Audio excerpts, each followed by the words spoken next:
ഇനി മറ്റ് ഗൾഫ് വാർത്തകൾ ചുരുക്കത്തിൽ.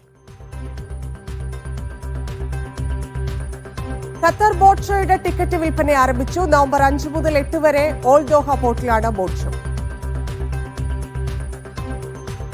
കുവൈത്തിൽ മാധ്യമ സ്ഥാപനങ്ങളെ പബ്ലിക് പ്രോസിക്യൂഷനിലേക്ക് റെഫർ ചെയ്യുന്നതിൽ 90% കുറവുണ്ടായതായി വാർത്താവിതരണ മന്ത്രാലയം. National media as an action service Kuwait vision 2035 എന്ന പേരിൽ സംഘടിപ്പിച്ച പാനൽ ചർച്ചയിലാണ് വിവരം പുറത്തുവിട്ടത്.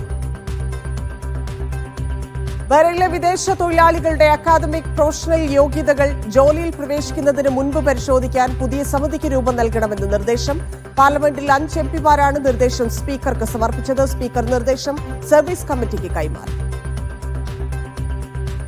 ഖത്തറിലെ കോട്ടയം നിവാസികളുടെ സംഘടനയായ അക്ഷരനഗരി അസോസിയേഷന്റെ ഓണാഘോഷം തുമാമ ഒലീവ് ഇന്റർനാഷണൽ സ്കൂളിൽ നടന്നു. Indian embassy first secretary doctor Ayush Singhal ഉദ്ഘാടനം ചെയ്തു. കഴിഞ്ഞ വർഷം 10ാം ക്ലാസ് പരീക്ഷ വിജയിച്ച വിദ്യാർത്ഥികളെ ആദരിച്ചു. KMCC Bahrain east Riffa area CH Muhammad Koya അനുസ്മരണ സമ്മേളനം സംഘടിപ്പിച്ചു. KMCC ബഹ്റൈൻ സംസ്ഥാന പ്രസിഡന്റ് ഹബീബ് റഹ്മാൻ ഉദ്ഘാടനം ചെയ്തു. BCF ഇന്റർ സ്കൂൾ കപ്പ് ഫൈനലിൽ ഇന്ത്യൻ സ്കൂൾ ബഹ്റൈൻ ജേതാക്കളായി.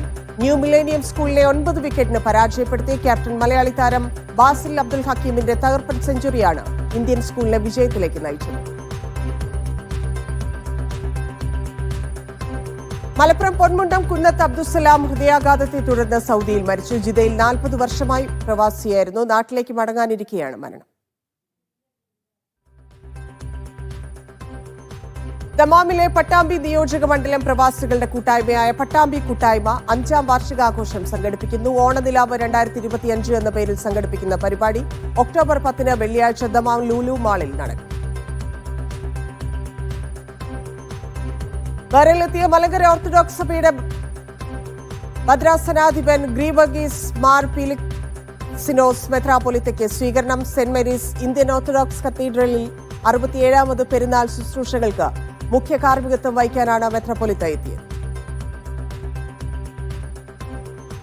Indian social club Oman Malabar വിഭാഗം ഓണാഘോഷം വിപുലമായി സംഘടിപ്പിച്ചു. ഒമാനിലെ ഇന്ത്യൻ അംബാസിഡർ GV ശ്രീനിവാസ് പരിപാടികൾ ഉദ്ഘാടനം ചെയ്തു.